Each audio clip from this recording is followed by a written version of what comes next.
Welcome to this episode of Grassroots Advocacy. I'm so glad that you're joining us for this episode. In our previous episodes, the last few previous episodes, we've been talking about how to advocate for your elders and for your peers. And it's really kind of cool because over this last week, I had the opportunity to visit with one of our members. And while I was visiting with the member, she was sharing with me that she had tried to speak up on behalf of one of her elders. And in talking with her fellow nursing assistant, it went from a conversation to a shouting match in the span of about a heartbeat.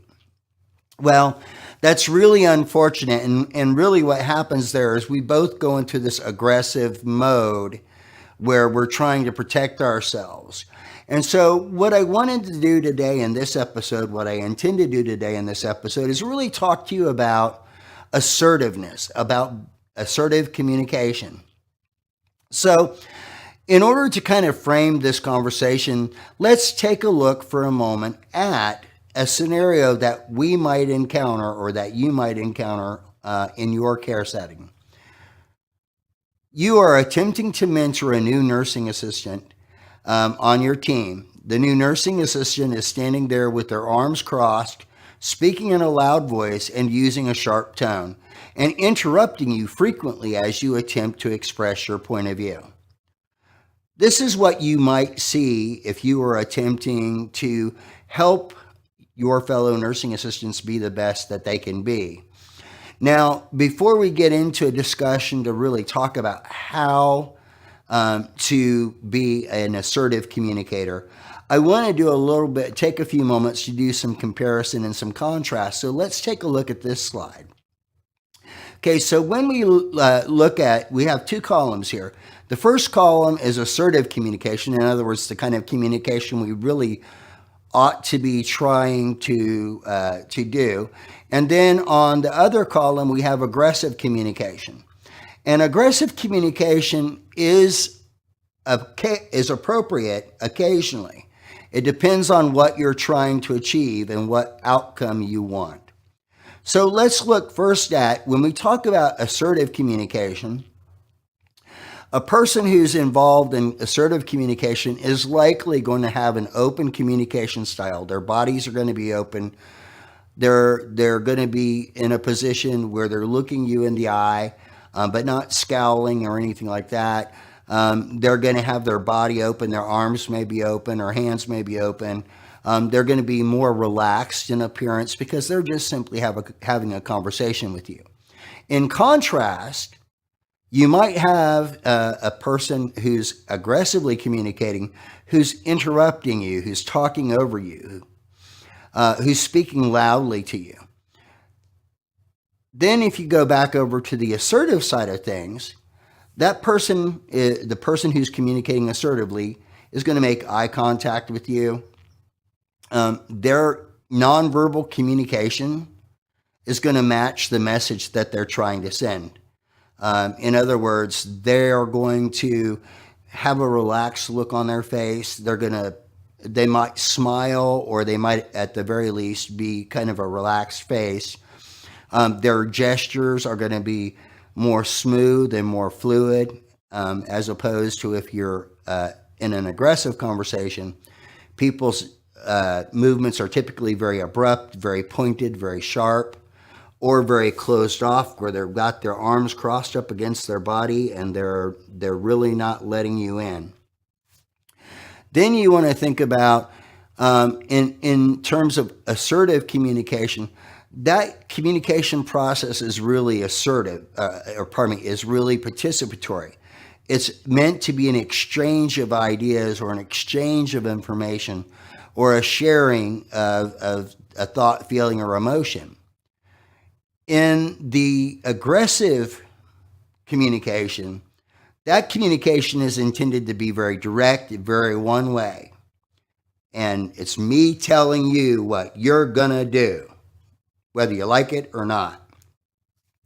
So the next thing that we would think about is when you're communicating in an assertive way, you want to really stay focused on the subject at hand as opposed to going down a rabbit hole or as opposed to chasing a shiny object in the conversation. So you want to stay focused on whatever that issue might be that you're concerned with or that you have interest in. When you are involved in an aggressive communication, your focus is going to be on, this is what I feel, this is what I think, I'm the most important person. You're also, if you're involved in aggressive communication, you're also going to be trying to do things that protect yourself without any consideration to whether that is going to harm somebody else or not. So like, for example, you might say, in the course of a conversation, you might say, you are dumb as a box of rocks. Well, that implies that you're smart and you're not really thinking about what's the effect of that on that person. That may make them feel bad. It may make them feel incompetent. It may make them feel unwelcome or undesired. So that's an example on the aggressive side of things. On the assertive side of things, it's really important to take the opportunity to value other people's points of view. And why that's particularly important is because there are almost always a variety of different perspectives on a particular issue or topic or concern. And when you have a well-rounded perspective of those concerns or those issues or those problems, then you can better evaluate what steps are going to make the best sense.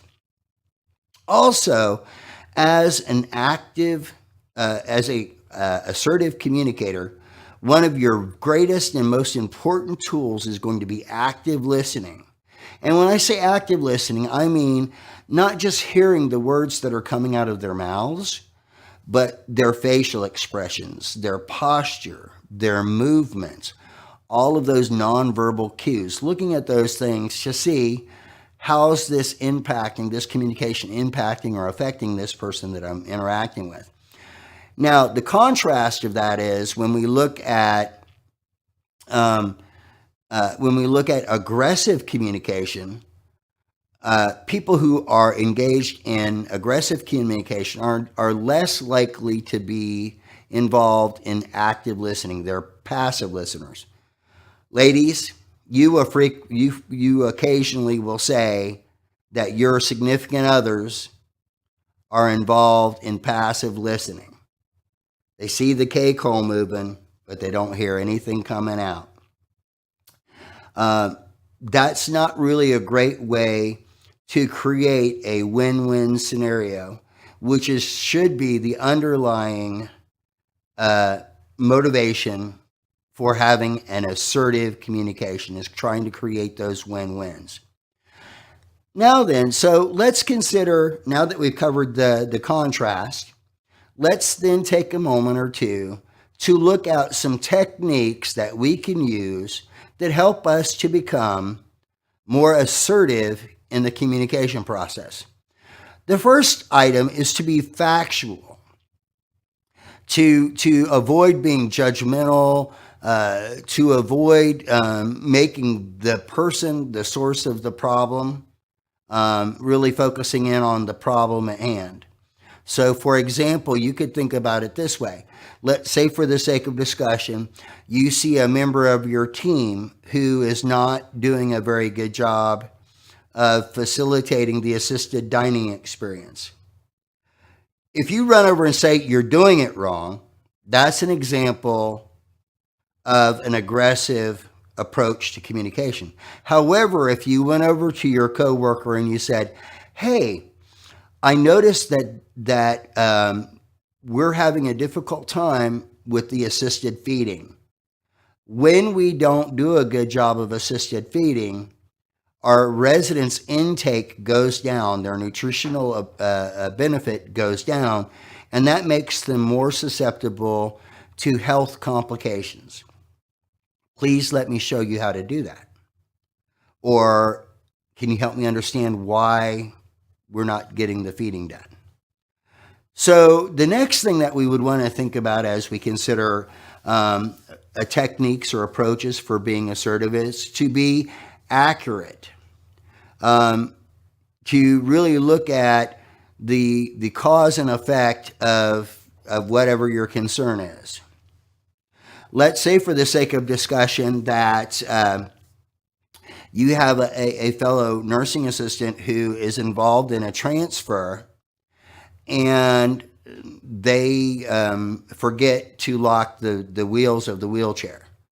You might go up and say, hey, I'm not sure if you're aware of this, but the center's policy says that we will lock the wheels, both wheels of the wheelchair, when we are doing a transfer from a seated position or from the bed into the wheelchair. When we lock those wheels, we are less likely to have a fall or drop situation. So let's be mindful to make sure that we're constantly making sure that those wheelchair wheels are locked before we actually start the transfer process. Then the next thing that you want to do is you want to think about how I communicate in terms of using I messages. What is an I message? Well, an I message is a message that is focused on what you understand, what you perceive, what you're experiencing, as opposed to you messages, which is what a person is doing wrong. You're doing that wrong.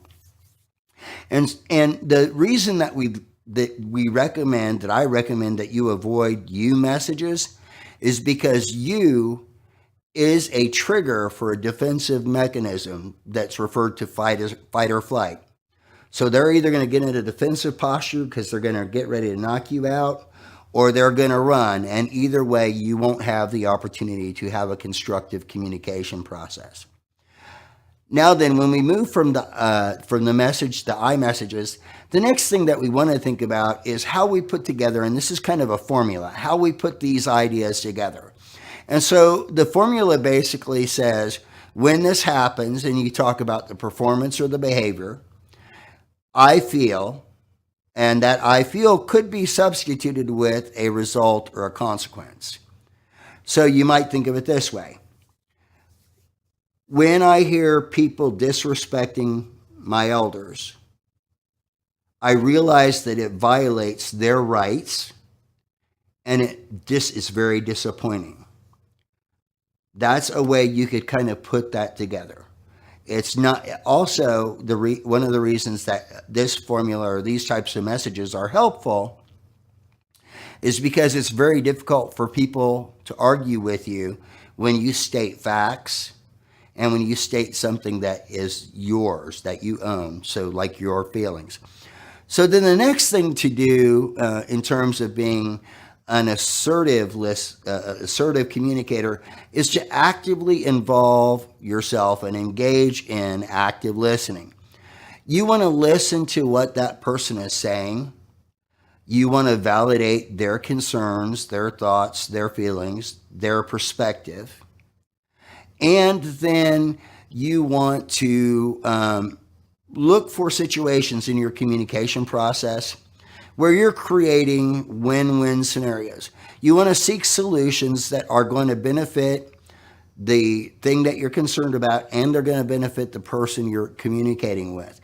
And so if we thought about it in terms of the example of locking the wheels for the wheelchair when doing the transfer, what we might say is, hey, when we lock the wheels for the wheelchair, we are less and do the things that we're supposed to do in that transfer process correctly. We're less likely to injure the elders, and we're less likely to be injured as well, because if the resident started to slide to the floor, you might reach out and try to do something to protect them, and in the process of that, injure your lower back or your knees or your neck or something of that nature. So when we do the things correctly, we save ourselves and we save our residents any potential harm. So let me encourage you to do that. So these are some techniques that you can use to become an assertive communicator. I want to make two more points real quickly before we transition for the day.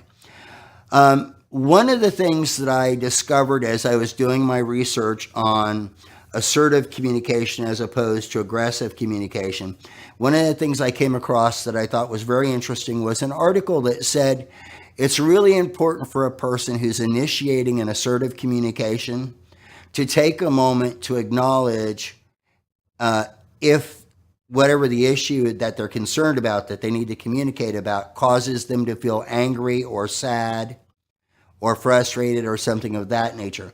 So if you're the person that you see something that's happening and it gives you a case of the A double scribble, or it gets the hair on your backs, the back of your neck standing up, before you get involved in that communication process, take a moment, collect yourself, take a deep breath, and focus on, I want to improve this situation, not I want to choose somebody out.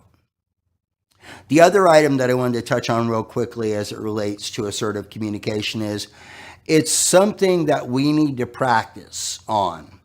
And you can practice at home with your family. I don't know about you, but I have a 17-year-old daughter, and occasionally the things that she does don't really fit with what I believe she should be doing. So we have to have a conversation, assertive conversation about how to improve that situation so that she gets the best things out of life that she can. So you could practice it at home. Maybe you could practice it in your faith community. Of course, you can practice it at your work setting. What I believe you will find as you focus on being an assertive communicator as opposed to an aggressive communicator is that over time, you will experience much better communication because you have practiced that skill and gotten it down so that it's a natural part of who you are. I really appreciate that you shared your time with me today for this episode of Grassroots Advocacy. I hope that if you haven't had a chance to view previous segments, that you'll go to CNA TV and you'll check out the previous episodes. And to wrap up today's time together, let's look at a quote from Tony Robbins, motivational speaker and business entrepreneur. The way you communicate with others and with yourself ultimately determines the quality of our lives. I hope the quality of your life is absolutely awesome.